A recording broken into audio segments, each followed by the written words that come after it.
Hey guys, welcome back. It's Meg. Today we're going to be running a 25 Tyrannical Sanguine depths with my monk. You can find my stat weights in the top left, my legendary in the top right, and my talent choices and trinkets in the bottom right.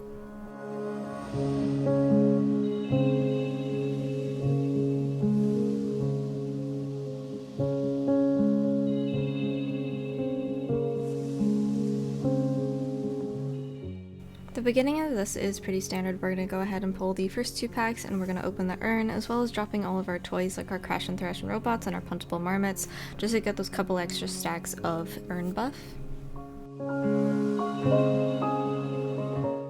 Now it is a Tyrannical week, but that doesn't stop us from being able to use Fallen Order pretty much on cooldown, so we do go ahead and use it here just to get it rolling. By the time that we need it again, it will be up because it is such a short cooldown.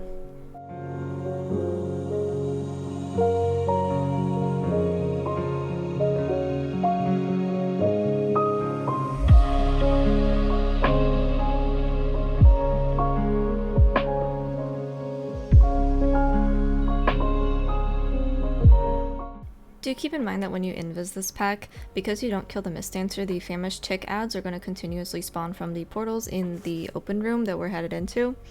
They don't hit very hard, but you want to make sure that your tank has aggro, obviously, because it will kill a DPS still, even on a Tyrannical week.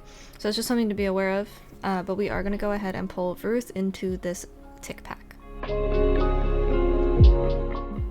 Typically when you pull Ruth into an ad pack, you are going to use a cooldown. In this case, I'm using Crane. Fallen Order wasn't quite up yet, and by the time that I need Crane on the boss, it will be up.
Unfortunately, I do end up losing Timber here. The Sever was just a little bit too much, and I didn't quite have the mana to be able to dump healing into him, but Ruth was pretty much dead anyway, so we're just going to finish off the tick so we can go ahead and res while I drink and then head into the next pack.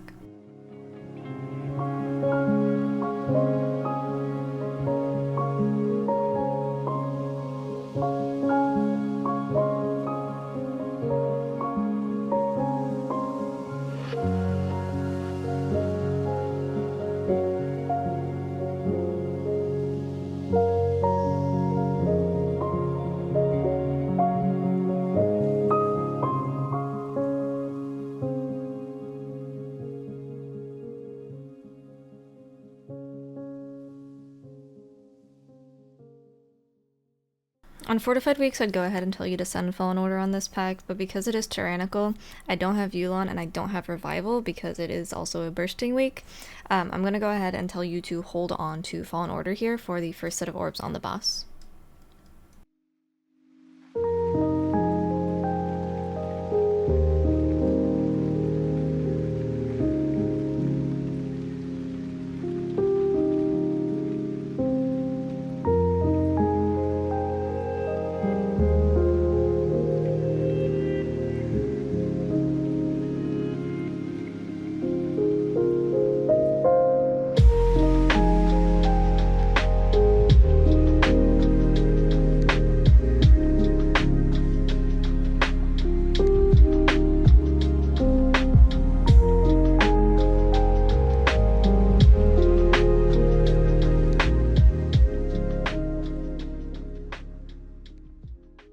quickest way that people fall behind on this boss is letting their hots fall off and not reapplying them. So you can see I went into this boss with 4 of them from the previous pack. I was working on extending them the entire time on that other pack. So we've got 5 out, and we can go ahead and super efficiently Vivify Cleave the entire group when the Severing Smash comes in about 15-20 seconds. It's important that you use your lust here because you can get a couple extra seconds of extensions because you can get Blackout Kick stacks faster, and that means you can get your RSK back up faster, which means that you have more hots, and that's more Vivify Cleave, and that's mana saved, and everyone loves mana saved. I go ahead and pop Fallen Order here right before that smash goes out because they do give you a small absorb shield. I'd still have 3 Renewing Mists out right now, and they've jumped to the people that are most injured, so we're going to go ahead and just Vivify Cleave them up. Make sure that you're not soaking right there. I did mess up a little bit. I soaked an orb as soon as that Vicious Headbutt went out on the tank. It's typically not something you want to do, but I was just trying to get people topped with Fallen Order as quickly as I could, but something to keep in mind for most of the time on this boss. The biggest thing that you can do as a Mistweaver on all of these bosses is just go back to the basics, make sure that you're extending your hots, make sure you're using Vivify Cleave to the best of your ability, because these bosses are very mana intensive. It's a lot of AoE damage, so make sure that you are calling for defensives, make sure you're using yours on a cycle, call for the group utility like Innervate or like Sack or Bop and things like that. Just make sure that you are using everything at your disposal for these bosses, because a lot of them can't just be healed through to a certain extent. We went ahead and called for block here. You can see that hypothermia on Sneppy's frame there. We do have Crane. This set of orbs is a little bit harder because you do actually need to be in melee for those 24 seconds during Crane. Popped it a little bit earlier than I would have liked to, going back. But you want to make sure that you're getting those enveloping breaths out on as many people as you can while you're soaking. Again, I did pop it a little bit early, so I do end up having to use Revival, but then we can just use Vivify Cleave and some single target healing just to stack everyone back up. We've got about 2 million health left on the boss. I'm at about 30% mana, he's at about 30% health, so we're looking good. Gonna use Arcane Torrent there to get back a little bit of mana, and then everyone needs to soak here because our Boomkin doesn't have an immunity.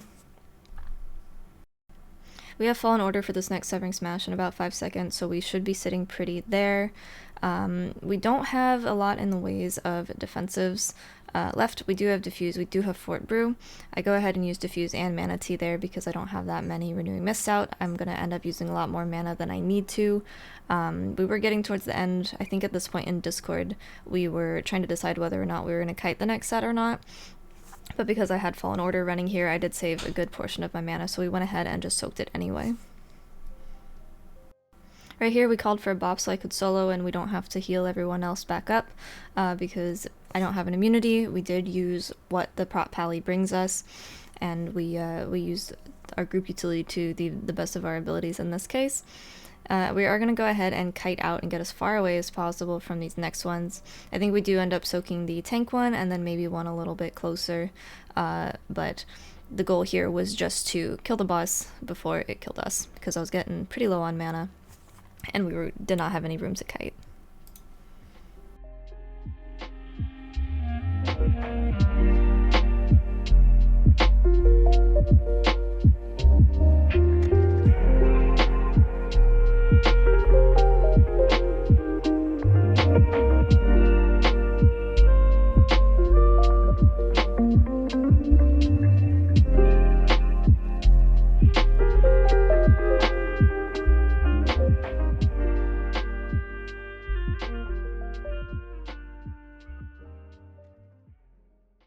So right here I did have my Dispel available, but I had Diffuse coming up in a couple of seconds, so I went ahead and held out for it just so I could get the Reflect to get a little bit of extra damage.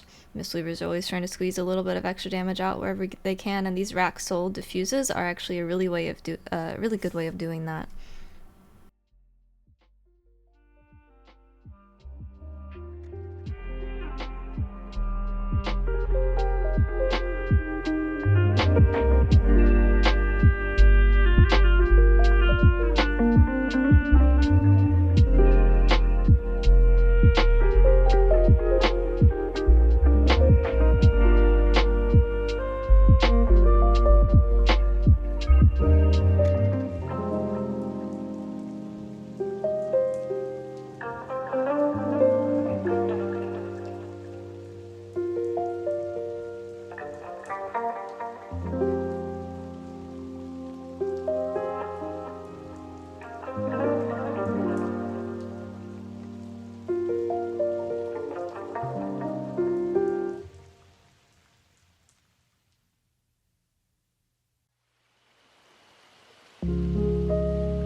I go ahead and pop Crane here just so I can have a hot rolling while I'm doing the urn. We are also not earning this pull, which I am used to. Our DH here got pelted by the sprites, so it was a little bit unfortunate, but the reason that I do use Crane here is so, one, I can have the hots while doing urn like we normally would, and two, the dread bindings are completely negated because Crane is an anti-snare / root.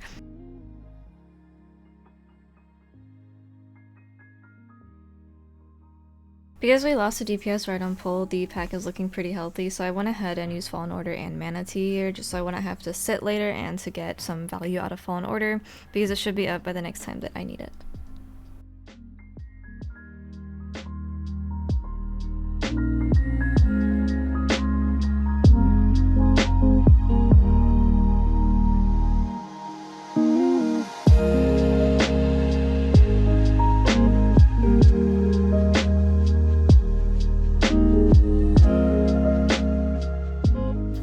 And gather this pack as well as the smaller pack in the room to our left.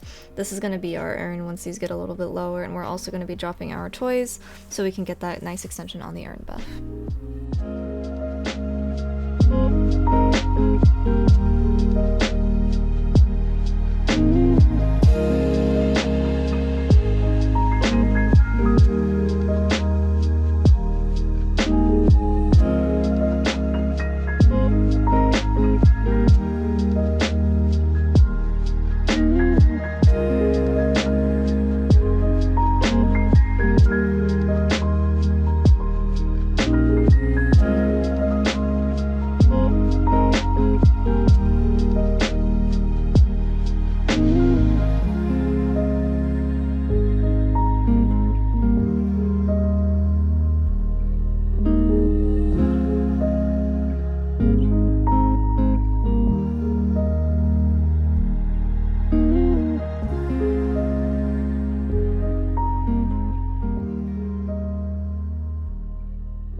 We're going to go ahead and invis here just to get extra value out of our buff. We're going to go ahead and head straight to the next urn to get some more value and hopefully extend the buff that we have from the previous urn.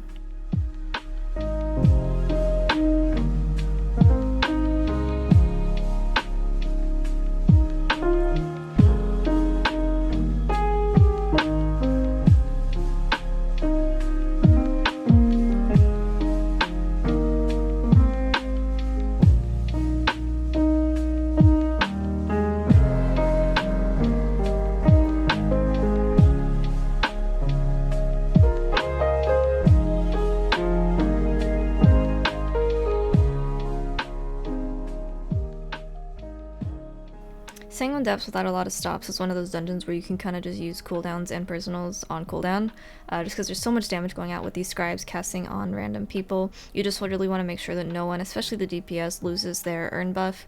If the healer loses theirs, that's one thing, especially for something like a Mistweaver where they have a lot of throughput on demand.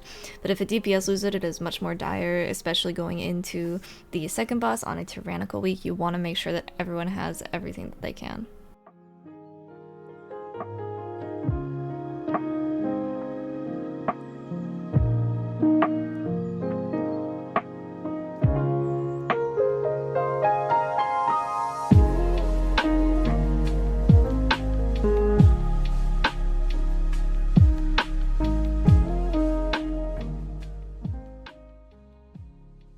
Right here we are doing the 3-pack from the cell with Incinerator. The Janitor is still in there, we're going to pull that in later, but we just want to be able to get this down and done with so we can get our anima power and move on with our urns.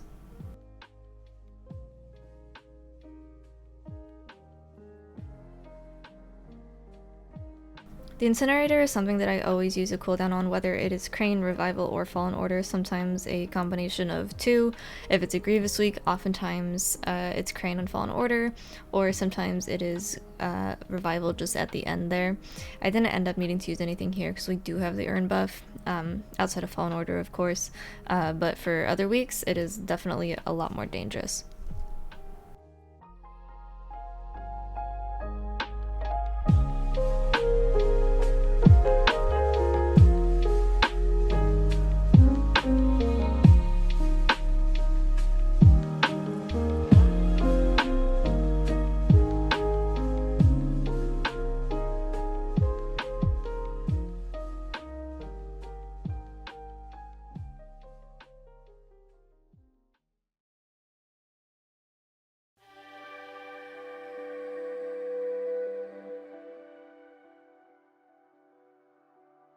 Once again, we are sending cooldowns as they come up. Just going to go ahead and pop Fallen Order. There's not a whole lot of ads left here, so I probably should have held it, but it is bursting, so we do not lose too much value in terms of spamming heals for those crits. 5 stacks, 5 seconds left to Fallen Order. We get some value out of it, so it works out.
You can see that Shu is out of range right now. He is the Boomkin. He is currently running back to the janitor's room to go pull that mob because we don't want to spend too much time trying to get that out of there, and it is worth a good amount of percent, so we definitely want to pull it.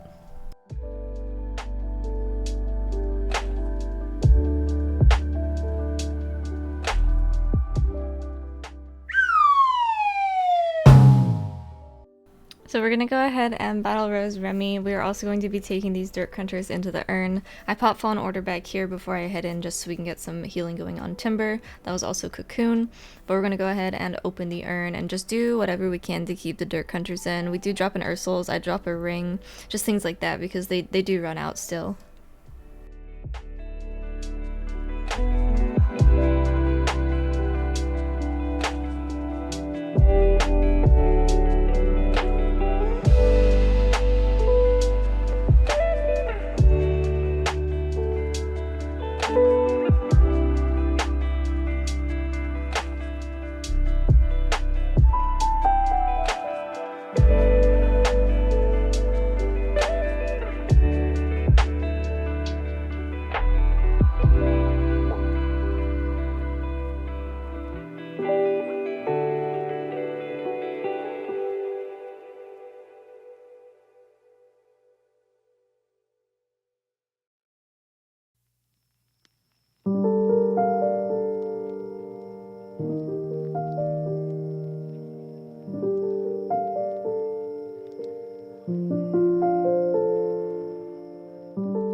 Alright, and we do love our Frost Mage, so we pulled in these ghouls just to get a little bit of funnel in for him.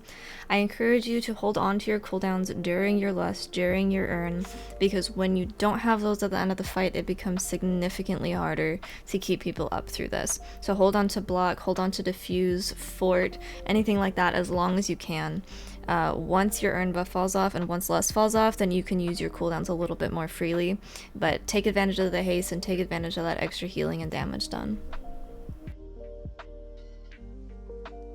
This boss, just like the others, it is super important to stay on top of your hots, stay on top of your mana management. This is one of the bosses that will rip your key the fastest because you can go from totally fine to completely not fine in a matter of 5 seconds. So make sure that you have all of your hots rolling as much as you can.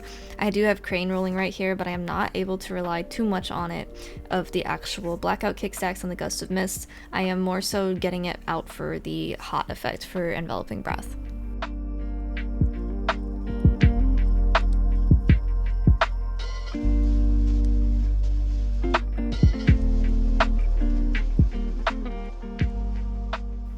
The next ad is coming out here soon, so we're going to go ahead and use Fallen Order because I don't have my hots rolling. We have Innervate.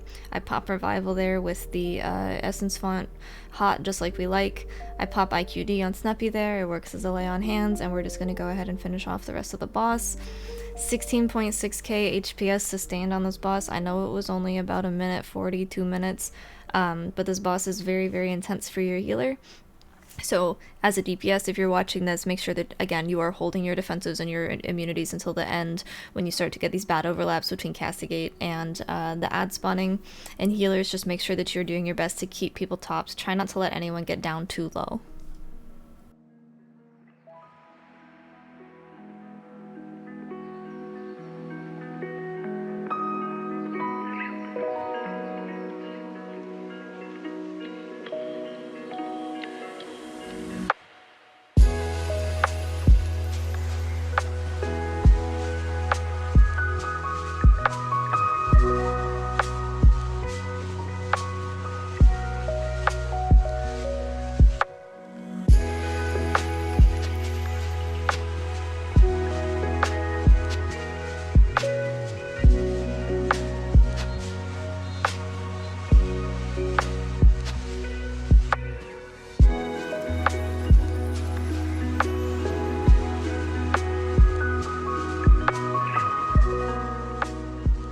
A little bit low on mana, so we're just going to go ahead and use Fallen Order here. We've got those scribes in the back that are still pretty full health. These ghouls are only at half, so Fallen Order is going to get full value out of this fight. We can just go ahead and spin Essence Font, Mana Tea, and pump some single target into our tank here during that Enrage. And we're just going to let the Fallen Order Mistweavers do their thing.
For orb collection phases, we split the room into quadrants. Each of us were assigned our own area. If someone, for example, if Snuffy is blue and he's blocking, blue is free to collect orbs from someone who is not assigned to blue. That's kind of how this worked out. I went ahead and sat a little bit further into the boss just to make sure I was full in mana, because this boss, again, Sing with Depth Tyrannical on a 25, these are very healer demanding bosses. That first set of Iron Spikes is always going to hurt the tank, so just make sure that you're looking out for them there. We're going to go ahead, and I believe we block this first one, so I'm just going to collect my orbs, and we are going to take care of everyone else that did not use an immunity here. Fallen Order has really high value here because they do not get hit by the swirlies, they do not die. So I can be applying hots, I can be casting Essence Font while they take care of the really heavy single target damage that's going to be happening during the movement phase when I can't stand Plant and Soothing Mist.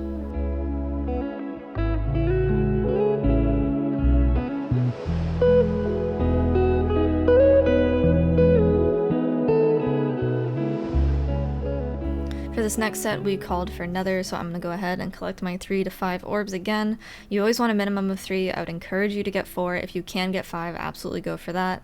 We're going to go ahead and pop Crane after the damage has gone out. I already had 3 stacks of Blackout Kick ready to go to get that initial set of damage up, and then we're going to go ahead and get another set out before we have to leave melee.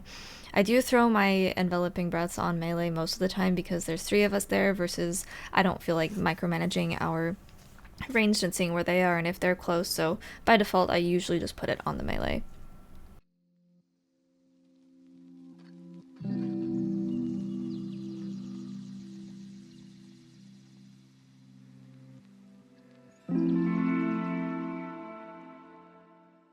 On this set we have another block. I also use Fort Brew here because I hadn't used any of my defensives outside of Cocoon, and we're about halfway through the boss, so I felt like I was safe to use that with where my mana was at and with where all of our defensives were at.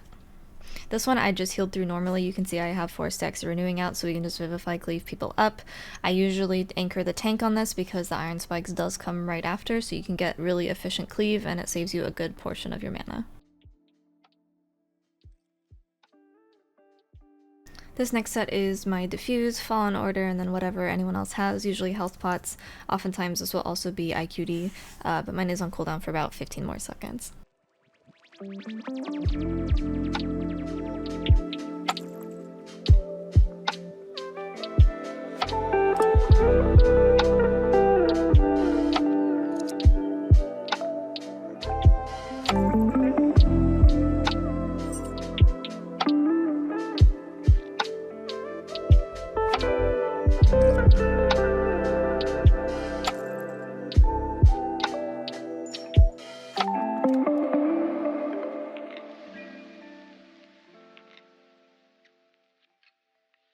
Alright, and we were pretty much fresh out of defensive, so this is going to be Revival because no one really had anything for it.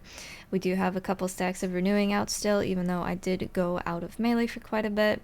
Got Life Cocoon on myself so I can go ahead and cast and move and not have to worry about myself. And then we're just going to go ahead and commit to the boss at this point. Once again, another very demanding boss for a healer. You also need to rely on your DPS to understand when and remember when their cooldowns are being called for. We usually will pre-assign, saying something like block first and third, Nether second, and then we go from there after we've called the first couple of sets. So that is on the DPS partially, but it is mainly on the healer to let the DPS know what they need to be using and when. You can go ahead and use Fallen Order here. There's enough targets that you can get a good amount of crits off, and then it'll be up by the time that you need it. If it isn't, you still have Crane because you only used it once during that last boss.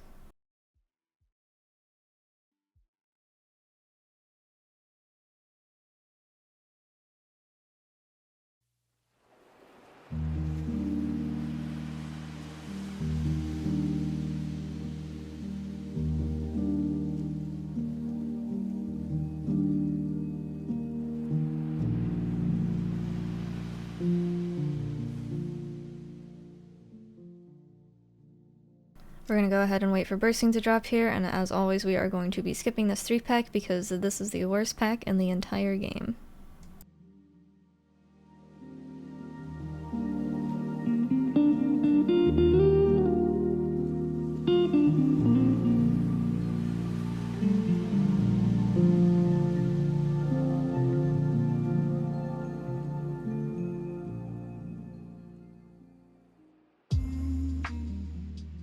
Now while he's still gathering these up and getting through it, I do pop Fallen Order in the back, just because I want to be able to get a little bit of healing going out and started before I'm even in melee.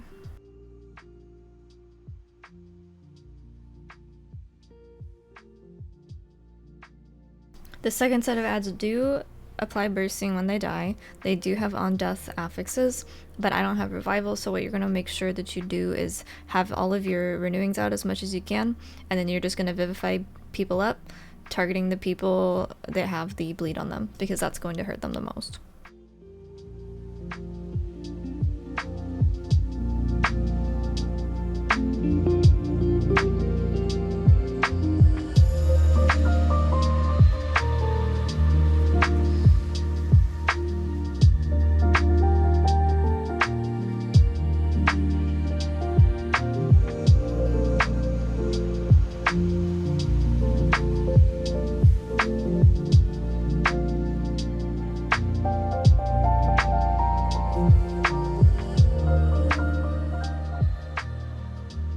This is going to be our urn pull, so I'm going to pop Fallen Order as soon as I am done opening it. We have our lovely friend Explosive here that does almost take me out, so we're going to go ahead. I wish I would have popped Fallen Order when I was in the air, but I wasn't sure if I was going to live or die or not, so I didn't want to lose it and then risk having the actual 3-minute cooldown. I wish I would have popped it a little bit earlier so Snuppy wasn't in so much danger, but it ended up working out. Smart man, he can take care of himself. Part of being a healer is being able to depend on your DPS to take care of things when you get into a situation where you can't actually heal.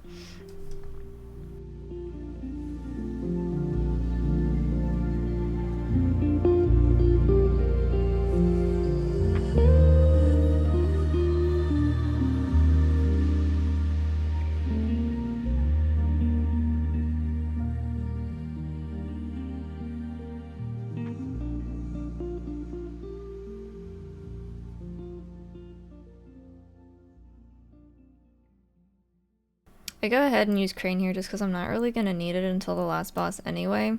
There's not a lot of damage going out here outside of the single target bleed, but I am a little bit low on mana, so I want to be saving it where I can and when I can.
We decided that we're going to go ahead and pull the next group into the boss with Lust. So I went ahead and got a full drink all the way back there just to get going on it, and then we're going to go ahead and Shadow Step in and just go ahead and start Fallen Order right on cooldown to take care of any traps that might get stepped in or shots that are going out, as well as the Wicked Rush.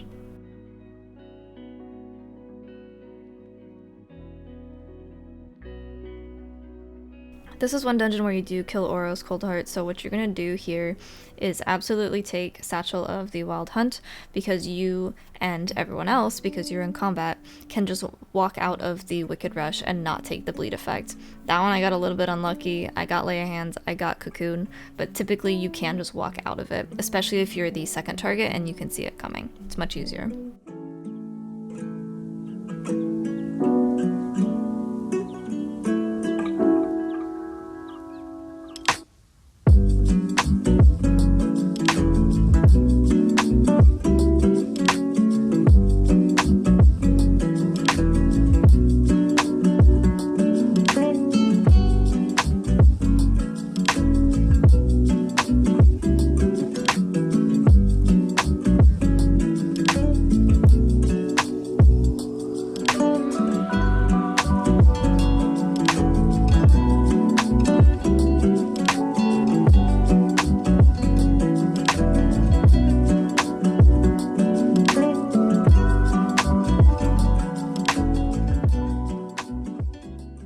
On this fight, I was being very aggressive, and I was also being very greedy with my defensives, so I was holding on to them for a bit longer than I probably should have, namely Fort Brew. I do use it here because we were both backed into the same corner. I actually got lucky and dodged it, or it bugged or something, so unfortunately my Fort Brew kind of went to waste a little bit.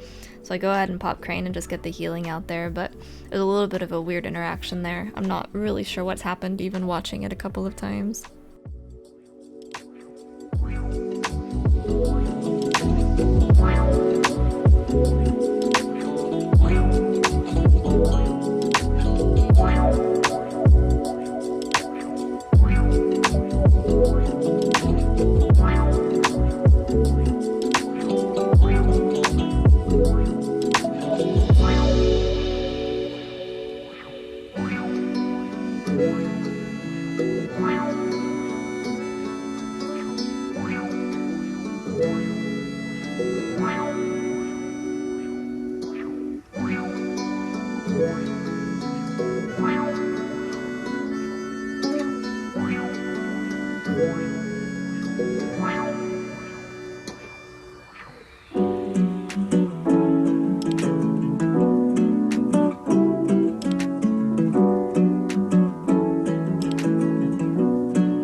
This is a fight that you can use Transcendence on to dodge the Wicked Rush. That being said, I didn't feel safe doing it here because we did have so much time going into it. I just wanted to play it safe. I had the mana, I had the cooldowns. Prot Paladin does help a lot with Bop and Lay and Word of Glory and things like that, so I just decided to play it safe. But that brings us to the end of our Sanguine Depths 25. Thank you guys so much for watching. I will leave the guide and my socials down below. If you have any questions, feel free to comment. Hit me up on Twitch, Twitter, or Discord, and I will see you guys in the next video. Thank you for watching.